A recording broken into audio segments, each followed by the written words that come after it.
Thanks for staying tuned to your station, the Africa Independent Television, and welcome to your program, Security Watch Africa. On this program, every week we'll bring you that information you need to keep your life safe and secure. Welcome to your program today. My name still remains Patrick Abambo. Every week we go every length to bring you that security information that you need. Today is not an exception. Indeed, today we'll be discussing a very important security aspect that affects you and I, even though we will have to zero down to our security personnel that are on the front line, making sure that you and I are safe and secured. But we'll be looking at generally our wellness, our well-being, our sound. You know, everybody needs sound mind to be able to function properly. And how do we get it? We'll have an expert, a specialist who will be telling us what we should do because she has practiced it and she's still practicing it in her field. Let me not unfold who she is first. Let's go to the Nigeria Army headquarters where Elizabeth Tanko brings us a report of the Chief of Army Staff visit to TRADOC. TRADOC is the Nigeria Army Training and Doctrine Command in Minna, Niger State. Sit back as we bring you this report.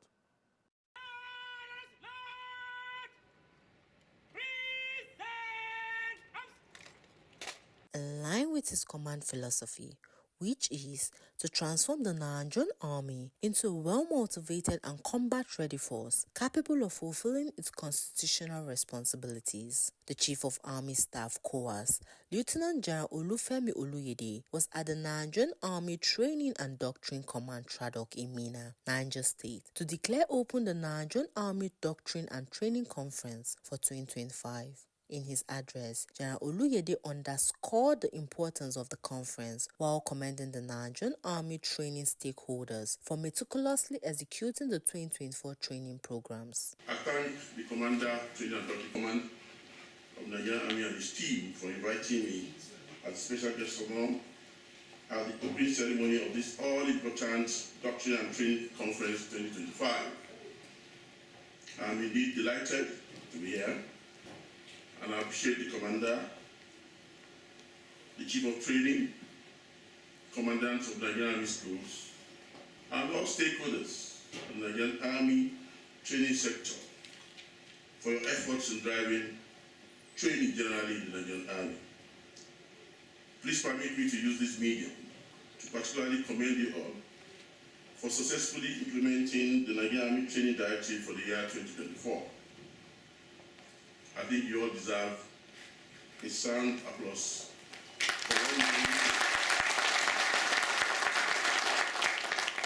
for your ingenuity, sincerity of purpose, resourcefulness, and sacrifice.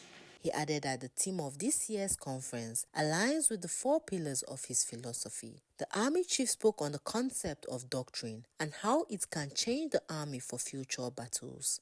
As I understand it, this conference aims to offer participants a veritable platform for in-depth discussions on implementing doctrine and training directives in the Nigerian Army in the year 2025 and beyond.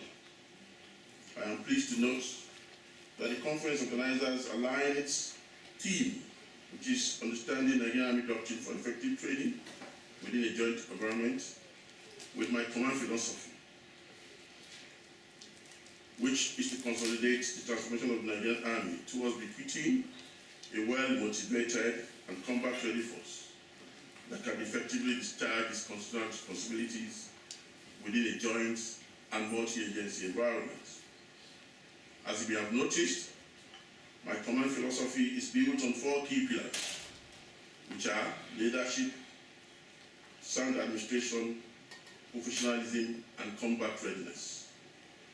The combat readiness pillar explicitly addresses the importance of doctrine within the Nigerian Army. This is simply because doctrine outlines how the Army fights today's wars by defining standard processes, practices, tactics, techniques, and proceedings.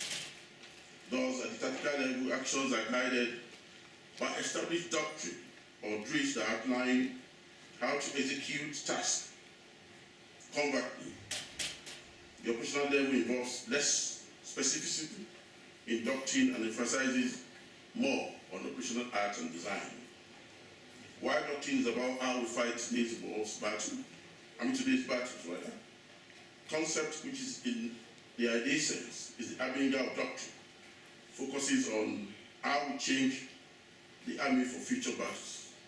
To this end, the Army headquarters will in the coming months look into the aspect of accommodation, training aids, and welfare packages for instructors and students in our training establishments. However, because one good turn deserves another, the Army's training establishments must fulfill their part of the responsibility by showing more commitment and providing valuable inputs on the most effective ways to train our personnel for today's battle and prepare for future challenges. We must not lose sight of the fact that only when we train hard and right in peace that we can be confident of bleeding less in war. The Chief of Army Staff expressed gratitude to President Bola Tinubu for his unwavering support and strategic leadership. Please permit me to, at this juncture, sincerely express our deep appreciation to the President, Commander-in-Chief of the Armed Forces, President Bola Ahmed Tinubu, Grand Commander of the Order of the Federal Republic, for his strategic guidance in our effort to confront security challenges facing our beloved country, Nigeria. The Nigerian Army remains committed to upholding Nigeria's constitution, and our loyalty to the government of the day is unwavering. Earlier in his speech, the commander Tradoc, Major General Kevin Alibi, spoke on the strategic importance of the conference and the Nigerian Army proactive response doctrine. This annual doctrinal ritual sets the tone for training activities in all Nigerian Army training schools and centers by drawing inspiration from the extant Nigerian Army proactive responsive doctrine to guide our training on how we should fight.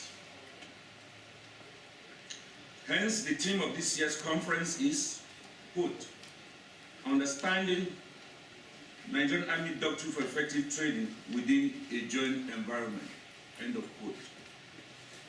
This theme was carefully selected with emphasis on jointness in line with the Chief of Army Staff's command philosophy, which is, I quote, to consolidate on the transformation of the Nigerian Army towards bequeathing a well-motivated and combat-ready force that can effectively discharge its constitutional responsibilities within a joint and multi-agency environment, end of quote.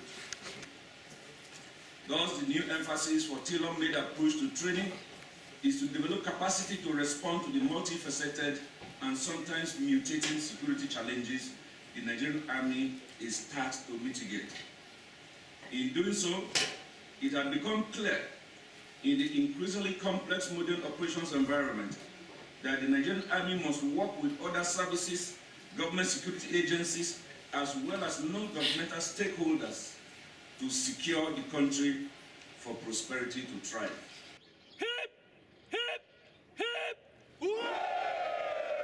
Elizabeth Thango, reporting for Security Watch Africa. Welcome back.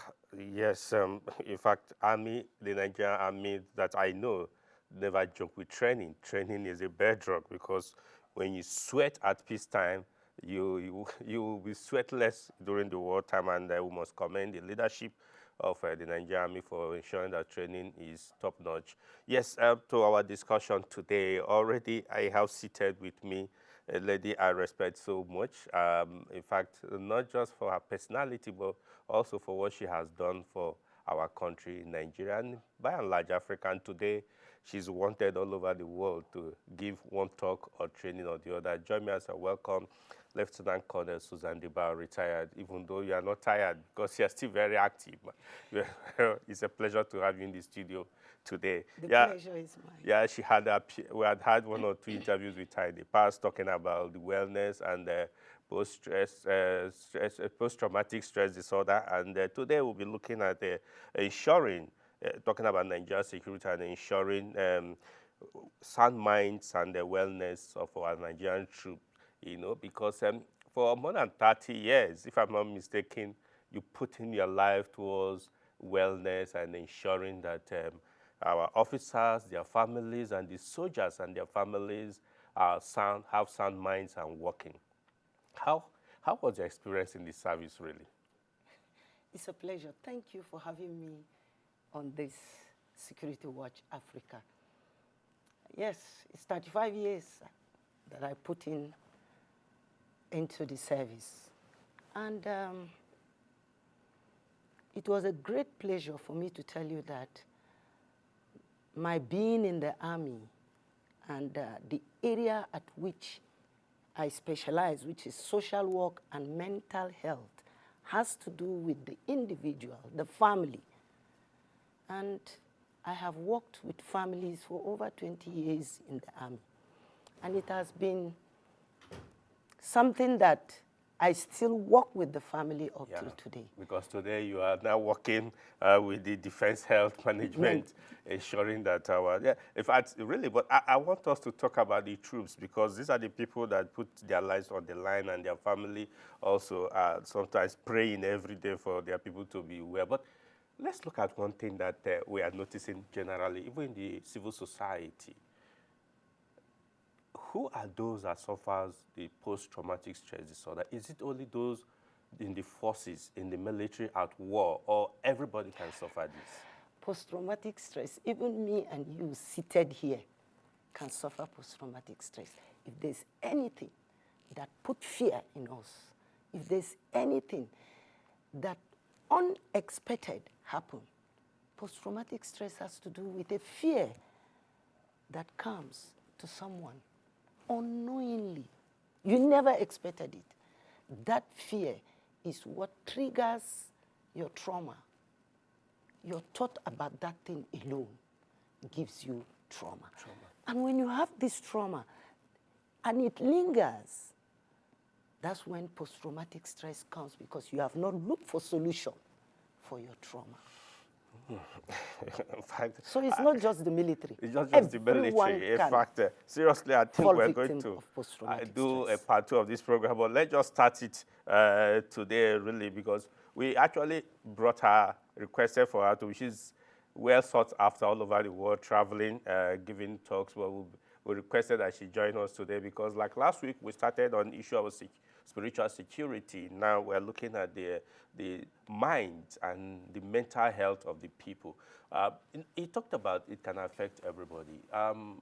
Really, we've noticed a lot of people suffering stress, induced related sicknesses, some heart attacks, some collapse, it leads to stroke and all that, and especially affecting the younger ones. From your own experience, why is it so? Thank you for that question. You see, when we talk about post-traumatic stress, something led to it. What was the trauma? What was the fear? That the anxiety of looking for how this will end lead to this post-traumatic stress. And with the Gen Z world, the young ones, they want things immediate. And easy. They don't want to suffer. They don't want to see that there is stress in anything you look for, because stress too could be something very important. It could be not just positive, but it could be what will trigger you to the next level. Stress itself is not a problem. Like talking about training. Yes. When you train, you're stressing, but it helps you. Yes, but it is when you overlook the stress to another side of what you're thinking, your thought, your mind, the fear in you. That's when we start talking about the trauma. Because there must be a trauma before post-traumatic stress. Okay. And for me, I tend to see anybody in the military is a potential person to a trauma. Because even the sound of the gun, when it is rapid, it gives you one fear in you. What has happened? What is going to happen? That panic thinking makes you get to the level at which post-traumatic stress comes. And you have to look for how to understand the one you can filter, the one you can manage, the one you can look for help. The generation we have these days are generation of people who want to know more. And that activities of wanting to know more, the young soldiers, they are not like the old 79 NA, 63 NA, who want to play the role without knowing more. But this generation of Gen Z, they want to know before they do anything, and it's affecting them.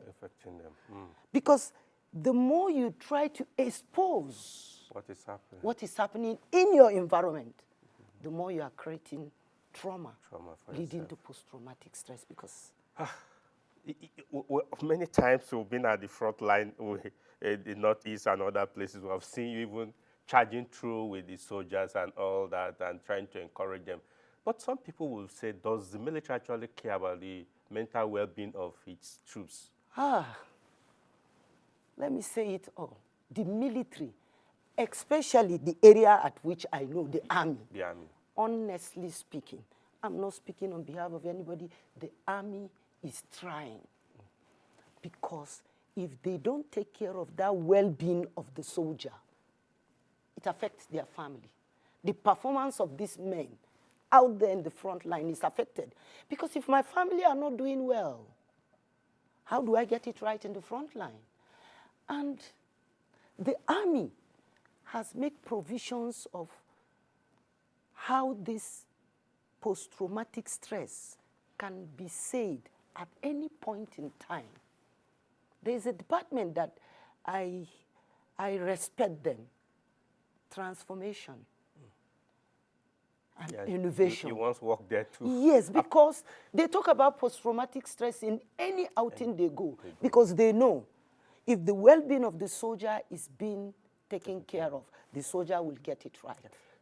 Let's take you a bit back to your days at the theater, at the peak of the Northeast crisis, Boko Haram killing and all that. You were led to establish a very functional counseling and interaction session with these troops. What was your experience talking with these soldiers themselves? Because it was like a novelty to them facing this kind of war. Actually, I want to say thank you to the administration of the army then. Yeah. Because in 2015 towards 2016, 17, soldiers were facing the fear of, my colleague has just died. Could it be me tomorrow? And again, the fear of, who do I tell my problem? Because let me be honest with you. At that time, most of the army commanders, platoon commanders, does not believe there is something called post-traumatic stress, or there is something called trauma, or there is something called panic, because they believe that a soldier who does not want to take the next step is malingering. It pains me when I hear people say, you are malingering. You have not really checked this man medically, physically, emotionally, to know what is wrong with him. You concluded he is malingering. And that my office tend to bring out that there is no soldier malingering. Even at home, a woman who is cooking, if the smoke is too much, she complains. So it's the same thing with the war. It's the body. When you see the front line hot, it was definitely really hot you must try to take a step to see how do I cool down. And that office made it. The understanding came up that a soldier can be withdrawn from the front line to be at the rear, pending when he is okay, for him to go forward again. And that really helped. That cell really, really put so many soldiers, not just soldiers, even officers, because this post-traumatic stress does not know whether you are an officer or you are a soldier. The trauma of fear is in every individual. Every individual has fear in him. And when that fear of your thought, that could it be me tomorrow? And you know then, IED is the worst thing that was happening to soldiers, just like today. The front line today, it is not the IED. It is me and you as a soldier understanding that whatever happened here, remain here. But we don't. Whatever happened in the front line, before you know it, somebody somewhere is sending it out. You are creating problem to women. That is why there is difference between the married women of today and the married women of the 90s that their husband went to Liberia. The reason is, then there was nothing for them to see. All they do is to pray for their husbands. But these days, you are in the front line.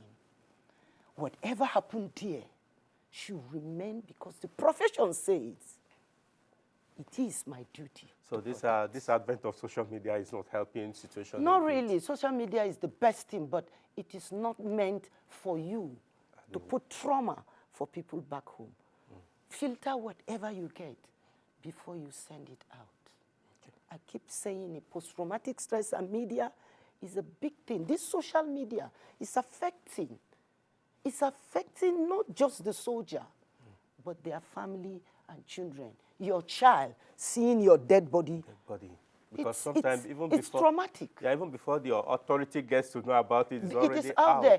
And who sent it out? Among the soldiers. I keep telling my soldiers that the more we try to let the man that does not know how hot that front line is know about your problem, you have just killed yourself. Because the man who is doing social media have not had the sound of those guns. You are the one hearing the sound of the gun. And what do? Try to understand that the man out there, your wife, your children, your father, your mother, want you safe. But the moment you expose someone in the front line, you have made those families. You have created trauma for no them. matter how they pray. They just see it that tomorrow it could be you. Let us learn to understand that post-traumatic stress is there, not just for you in the front line, but even back home. Even back home. Yeah, we've had situations where I know that sometimes when you have complaint, when you are there, when you have complaint of a soldier is behaving somehow not to, you request that you want to have interaction with them before they start shooting even at themselves. Can you tell us what leads to such situation? Yes. It is easy. You see, when you stigmatize someone, you keep calling him name because he's a drunk. You are making him to do it more. What a soldier does not like is like, if I am Corporal Susan, call me Corporal Susan, not that drunk. See, that ability for him to know you know him by name, gives him courage, gives him that. It's like everybody know what I'm doing. And again, this man is already out of line because, let me tell you, post-traumatic stress work hand in hand with drug addiction, getting addicted to drug, taking substance to take away the fear of unknown. But some say that charges them to fight. Not at all, my dear. Oh, okay. It is normal for us to think that way because that's what people think, that a soldier must drink to be. Let me tell you, there are people that never know the side of drinking and they are the best soldiers. What kills us is that fear of unknown. Trying to overcome this fear of unknown, you cover up with this confidence, borrowing from drugs, borrowing confidence from what you see other people are doing, maybe I should do it. That is why, again, I tell people, we must address substance abuse. Because there is no one that is like a Malam Fatori that will bring the drug. It's the same fellow soldier that brings the drug. Yeah, what have we done to see that among our men, those who trade on this substance, they may not sell it, but because I have it, I want someone else to test it. That is what I mean. Not that they are making it to sell, no. See, this thing has taken me to this level. How many people will I drag in to be like me? That is just the thing we need to look at. We need to look at that area because that is where we now get suicide. People tend to see that I have taken this drug and it has not worked. What do I do next? Do I kill myself or kill the man next to me? And that is what is happening these days. We see people taking their lives. It's because they have found themselves in a situation where they think there is no going back. No. Any soldier anywhere that watches this program today, understand that there is nothing so difficult for a soldier. It's just for you to have the mind and have the thought that I am in this army for a reason. Because you took an oath that I'll protect my nation. Don't protect your nation with taking drugs. In fact, I think that will be weird because we're getting signal to end this program. Yes. But like I said at the beginning, Ma, I know that you are very busy, but we'll really plead with you. Maybe you can create another for us to continue with this because it's, for me, it's quite educative, even though I've seen some of all these things. But for millions of viewers watching us, they're getting more information about how this is being worked. But on a final note, because you have talked about this issue about soldiers knowing that they can do it once they put their mind. Definitely. How do you think that the society can help the average soldier in the field? That is what we don't do in this country. We don't appreciate these men who take away all the comfort of their life to be where they are. Let me tell you, the little thing every individual in this, our African setting, is to appreciate a soldier. That is all. Just appreciate them. Thank you so much, Ma. Thank you that you gave us the assurance you will join us again. We'll find a time that's suitable to you so that you can continue with this. That is where we'll draw the curtain for today. Unfortunately, time is not our friend on this when you're on air because other programs will have to continue. But follow us on all our social media platforms. You can watch this program again on YouTube and other previous editions of this program so that you can ask questions. Send us a question so we can pass across to Lieutenant Colonel Susan so I can give answers to it. Thank you once again, Ma, for joining us. Thank you. It's Until a pleasure. next week, I say thanks for staying tuned and bye for now.